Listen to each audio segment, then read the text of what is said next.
Hello YouTube, bienvenue sur la chaîne Don't Code School où je te parle de no-code et d'automatisation pour tes projets et tes business.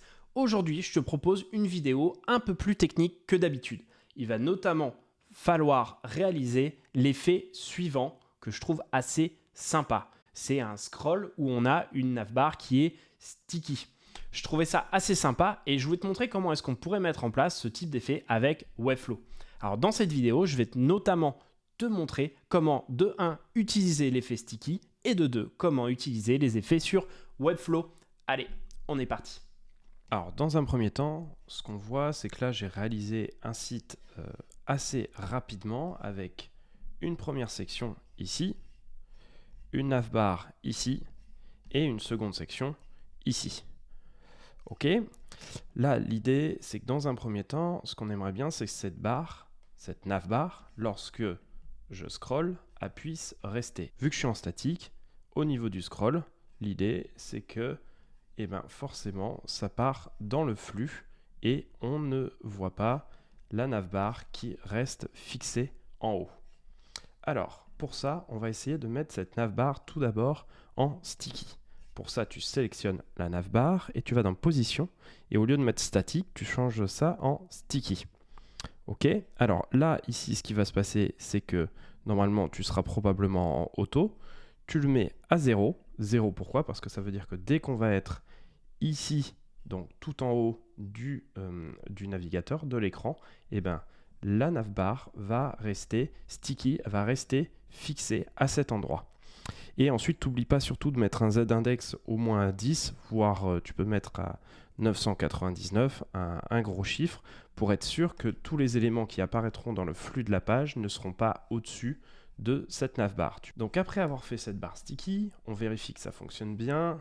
Voilà, là on est bon, quand je scroll, parfait. Ça se met exactement comme je souhaite. Le problème, ce qu'on aimerait bien, c'est pour avoir le même effet que je t'ai montré tout à l'heure, c'est de faire en sorte qu'elle puisse, au niveau du scroll, apparaître tranquillement. C'est-à-dire, finalement, passer l'opacité de 0 à 100% lorsqu'on est en train de scroller. Et pour ça, il va falloir que tu puisses mettre en place ce qu'on appelle une animation sur Webflow. Alors, pour mettre en place une animation, tu cliques d'abord sur navbar, là c'est bien sélectionné, c'est en bleu, et ensuite tu cliques sur le petit éclair qui est ici, et on va mettre en place une interaction. Tu cliques dessus et on va choisir page trigger, le petit plus ici, et tu vas choisir while page is scrolling.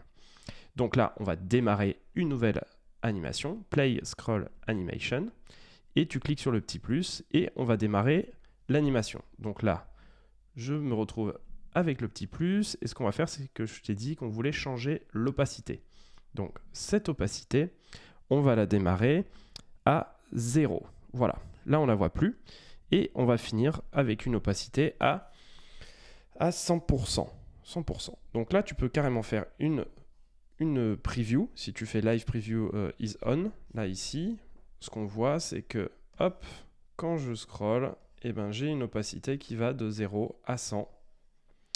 Et là, normalement, j'ai mon animation qui est déjà faite. Alors moi, je trouve qu'elle n'est pas très smooth. Ce qui serait bien, j'aimerais bien que ça arrive un peu plus tard. Donc ce que je vais faire, c'est que je vais bouger l'opacité à 70% à partir de 0. Et là, ici, je vais le mettre à 90.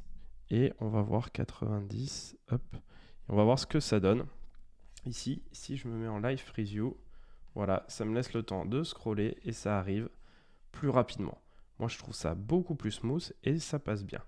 Donc là, ce que tu fais, tu cliques sur Save et tu peux même renommer l'animation. Le mieux, c'est toujours de nommer tes animations. Donc là, on va mettre animation scroll navbar.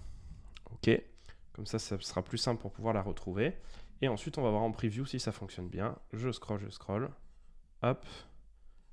Et là, ça arrive et ça reste bien sticky. Voilà pour cette petite animation. C'était très simple, mais c'est quelque chose que tu peux vraiment utiliser dans tes projets sur Webflow.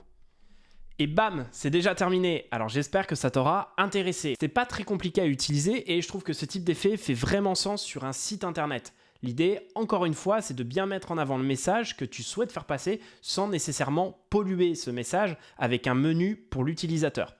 À toi de voir si tu souhaites implémenter ce type d'effet ou non et de l'agrémenter en fonction de tes besoins. Bon bref, on en termine là pour cette vidéo. Si elle t'a plu, n'hésite pas à me laisser un commentaire, un like et surtout à t'abonner à la chaîne pour me donner du courage et de la force. C'était Milan Boigard pour Uncode School et je te dis à très vite pour de prochaines vidéos. Bye bye.